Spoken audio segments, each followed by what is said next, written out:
Hello guys, welcome back to new video. Last वाली episode जिसने नहीं देखी तो जाकर देख लो। तो चलो स्टार्ट करते हैं। प्रकृति अब साफ साफ महसूस कर सकती थी वो भारी सी ओत्सुत्सुकी ऊर्जा जो चारों ओर फैली थी। जब नारुतो और जिगेन की नजरें टकराईं, जिगेन की आंखों में एक पल के लिए हैरानी झलक उठी, क्योंकि उसके सामने खड़ा ये इंसान अपने भीतर ओत्सुत्सुकी की शक्ति लिए हुए था। जैसे ही जिगेन ने हाथ उठाया, नारुतो ने तुरंत अपने भीतर की 6 पार्ट मोड को सक्रिय किया। उसने अपनी ट्रूथ सीकिंग ऑर्ब्स को ब्लैक रॉड्स में बदलकर फेंक दिया। दोनों के ब्लैक रॉड्स हवा में टकराए। उनकी टक्कर से पूरा इलाका गूंज उठा। जब नारुतो ने सिर उठाकर देखा, जिगेन पहले ही टाइम स्पेस गेट से गायब हो चुका था। उसने अपनी ट्रूथ सीकिंग ऑर्ब्स वापस खींची और अब उसके चेहरे पर पहले वाली कॉन्फिडेंस नहीं थी, बल्कि एक गहरी गंभीरता थी, क्योंकि अब वो इन ऑर्ब्स को पिछले जन्म से भी ज्यादा कुशलता से इस्तेमाल कर सकता था। लेकिन जिगेन ने उन्हें इतनी आसानी से रोक लिया, ये बात उसे अंदर तक झकझोर गई। तभी उसके भीतर की आवाज गूंजी, कुरामा की। उसने धीमे से कहा, अभी जब वो सामने आया तू डर गया था, है ना? नारुतो कुछ पल चुप रहा, फिर स्वीकार किया, हाँ डर तो लगा था, क्योंकि पिछले जन्म में इसी आदमी को रोकने के लिए कुरामा तूने खुद को जला दिया था। वो धीरे धीरे बोला, अगर मुझे तब पता होता कि हेवी बेरियन मोड का दाम तेरी जान होगी तो मैं कभी वो जुत्सु इस्तेमाल नहीं करता। कुरामा ने हल्की हंसी के साथ कहा, अब ज्यादा परेशान मत हो, इस बार हमारे पास वक्त है। दुश्मन की असली पहचान हम जानते हैं, जरूर कोई रास्ता निकलेगा। जब नारुतो वहां से चला गया, उसी जगह से ब्लैक जेत्सु और इंद्र एक टाइम स्पेस गेट से बाहर आए। असल में जिगेन के यहाँ आने के पीछे ब्लैक जेत्सु की ही चाल थी। उसने अपना वो प्राचीन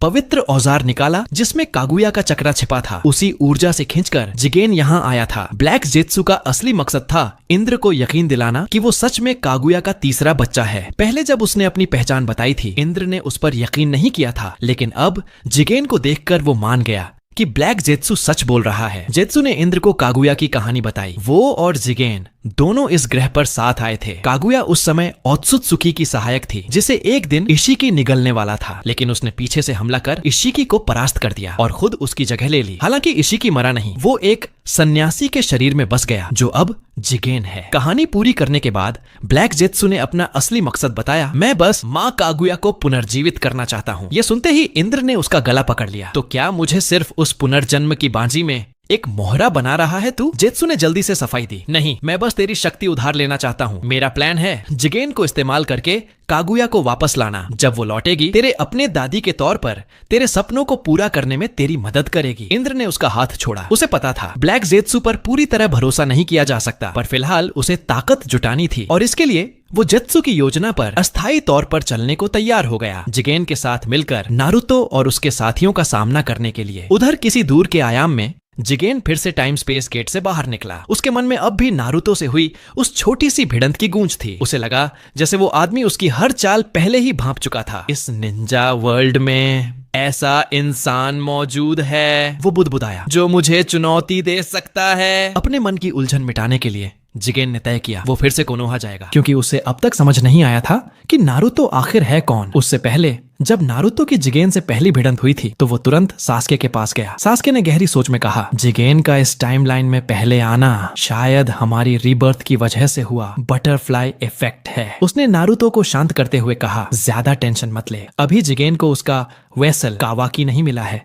तो वो कोई बड़ा कदम नहीं उठाएगा। नारुतो ने राहत की सांस ली। वो जानता था जब एनालिसिस की बात हो तो सास्के की बात कभी गलत नहीं होती। जब नारुतो ने सास्के को अलविदा कहा और कोनोहा लौटा, उसी पल वो घृणित सी चक्रवेव फिर से उसके आसपास फैल गई। उसने बिना वक्त गंवाए 6 पार्ट मोड एक्टिवेट किया और उसकी आकृति हवा में गायब हो गई। अगले ही पल 2 ब्लैक रॉड्स हवा में टकराए। नारुतो ने दांत भींचते हुए कहा, तो फिर से तुम ही हो, ओत्सुत्सुकी इशिकी। जिगेन का चेहरा गंभीर हो उठा। सब कुछ वैसा ही था जैसा उसने सोचा था। नारुतो सच में उसकी असली पहचान जान चुका था। वो गर्जा, कहाँ से सुना तुमने ये नाम? नारुतो ने शांत स्वर में जवाब दिया, उससे फर्क नहीं पड़ता, बेहतर होगा तुम और तुम्हारा पेट प्रोजेक्ट दोनों इस दुनिया से चले जाओ। अभी जिगेन को अपना वेसल नहीं मिला था, इसलिए उसने इस शरीर में लड़ाई करने से इनकार किया। वो ठंडे लहजे में बोला, मैं तुम्हारे जैसे जंगली बंदर की सच्चाई जानकर रहूंगा, अगली बार मिला तो रहम नहीं करूंगा। इतना कहकर वो टाइम स्पेस पोर्टल में गायब हो गया। कहीं बहुत दूर किसी दूसरे डायमेंशन में जिगेन फिर प्रकट हुआ। वो बड़बड़ाया, ये शरीर बहुत कमजोर है, जब तक नया वेसल नहीं मिलता मुझे इसे मजबूत बनाना होगा। उसी वक्त उसके सामने एक और टाइम स्पेस गेट खुला और बाहर आए ब्लैक जेत्सु और इंद्र। असल में जब नारुतो और जिगेन की लड़ाई चल रही थी, ये दोनों परछाइयों में छिपे हुए थे। जैसे ही जिगेन ने गेट खोला, इंद्र ने अपनी टाइम स्पेस आई से उसे फॉलो कर लिया। जिगेन ने तुरंत डिफेंस पोज लिया। कौन हो तुम लोग? ब्लैक जेत्सु ने अपनी शैतानी मुस्कान के साथ कहा, हम लड़ने नहीं आए, सहयोग की बात करने आए हैं। उसने शांत स्वर में अपनी योजना बताई। हम तुम्हें वो दिलाएंगे जिसके लिए तुम तरस रहे हो, गॉड फ्रूट। पहली बार मिलने पर जिगेन को उसकी बातों पर यकीन नहीं हुआ, लेकिन ब्लैक जेत्सु जैसा हजारों साल का मक्कार पहले से तैयार था। वो हंसते हुए बोला, हमसे हाथ मिलाने के अलावा तुम्हारे पास कोई और रास्ता नहीं है। आज की दुनिया में उस सुनहरे बालों वाले लड़के नारुतो जितनी ताकत सिर्फ 4 लोगों में है, और उनमें से एक मेरे बगल में खड़ा है। जिगेन ने इंद्र को गौर से देखा और उसके होठों पर एक खतरनाक मुस्कान आई। ब्लैक जेत्सु ने मौका देखकर अपना कार्ड फेंका। काम पूरा होने के बाद तुम मेरी मदद करोगे मेरी माँ को पुनर्जीवित करने में। बेशक ये बस एक झूठा बहाना था, क्योंकि वो असली बात छुपा रहा था। वो माँ कागुया, जिसने कभी जिगेन को धोखा दिया था। कुछ देर की बातचीत और परख के बाद जिगेन ने ब्लैक जेत्सु की प्रस्ताव मान ली और दोनों ने हाथ मिला लिया। उधर नारुतो और हिनाता ट्रेनिंग शुरू करने ही वाले थे, मल्टी शैडो क्लोन की प्रैक्टिस। अचानक हिनाता के घर के बाहर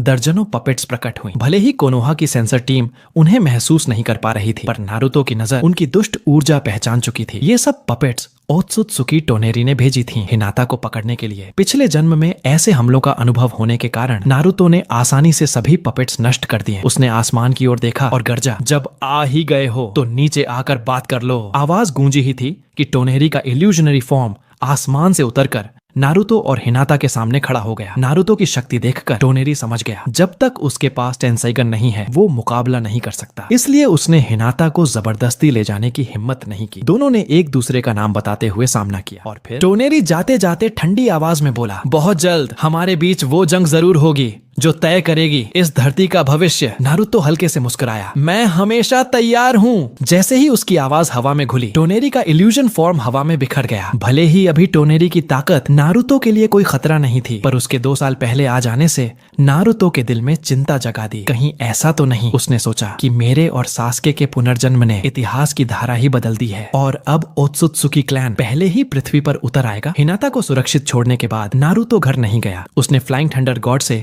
सीधे ओरोचिमारू के ठिकाने का रुख किया। सबको इकट्ठा करने के बाद उसने बताया टोनेरी के अर्ली अटैक के बारे में। मादारा ने तिरस्कार भरे स्वर में कहा, उस जैसे कमजोर किरदार के लिए इतनी चिंता क्यों? नारुतो ने शांत स्वर में जवाब दिया, मुझे उसकी ताकत से ज्यादा डर इतिहास के बदल जाने से है, और उस टेंसाइगन से जो चांद की दिशा तक को नियंत्रित कर सकता है। टोबीरामा कहा, ठीक है, फिर प्लान बताओ। नारुतो ने नक्शा फैलाते हुए बोला, हम सब 2-2 की टीम बनेंगे। हर कोई एक गांव की सुरक्षा संभालेगा। यू और ओनिकी, किरिगाकुरे हाशिरामा और मादारा, इवागाकुरे अशुरा और ओबिटो, कुमोगाकुरे नारुतो और सास्के, कोनोहा व मिनाटो और टोबीरामा, सुनागाकुरे हर गांव में फ्लाइंग थंडर गॉड सील्स छोड़ेंगे ताकि युद्ध के समय तुरंत सहायता पहुंचाई जा सके। बाकी बचे सदस्य ओरोचिमारू के बेस की सुरक्षा पर रहेंगे। जहां तक युगाकुरे की बात है, वहां नागाटो और काकुजू जैसे माहिर निंजा मौजूद थे, इसलिए नारुतो को उनकी चिंता नहीं थी। मादारा ने योजना पर नजर डालकर सिर हिलाया। अगर कोई गांव एक मामूली उल्का पिंड तक से नहीं निपट सकता तो उसके अस्तित्व का क्या मतलब? अजीब बात ये रही कि टोबीरामा ने इस बार उसकी राय से सहमति जताई। ये बाकी गांवों की ताकत घटाने का बेहतरीन मौका है। दोनों को तुरंत हाशिरामा ने डांट कर चुप कराया। आखिरकार सभी ने नारुतो की योजना पर सहमति दी। बाद में सास्के ने नारुतो को अकेले बाहर बुलाया। उसने धीमे स्वर में पूछा, तुम सच में टोनेरी को मारना नहीं चाहते है ना? नारुतो ने दृढ़ता से कहा, नहीं, वो बस अपने पूर्वजों की इच्छा को गलत समझ बैठा है। अगर उसे सच्चाई दिखाई जाए वो खुद रुक जाएगा। सास्के मुस्कुराया, फिर उसके कंधे पर हाथ रखते हुए बोला, ठीक है, हिनाता को मैं तुम्हारे हवाले करता हूँ। नारुतो ने हल्के से हंसते हुए कहा, कोई बात नहीं, वैसे भी अब उसे मेरी जरूरत नहीं, वो ब्याको सील पूरी तरह सीख चुकी है। सास्के ने संतोष से सिर हिलाया और दोनों ने एक दूसरे को अलविदा कहा। नारुतो जब कोनोहा लौटा तो सीधे त्सुनादे के पास गया। उसने कहा, मुझे तुम्हारी मदद चाहिए ताकि तुम एक गुप्त पत्र भेज सको बाकी सभी गांवों के कागे को। उन्हें बता दो, बहुत जल्द इस दुनिया पर एक बड़ी आपदा आने वाली है। त्सुनादे कुछ देर चुप रही। नारुतो ने महसूस किया कि वो परेशान है। उसने पूछा, क्या हुआ त्सुनादे सामा? वो धीमे से बोली, कभी कभी लगता है मैं इस कुर्सी पर बैठकर भी तुम्हारी मदद के लायक नहीं रही।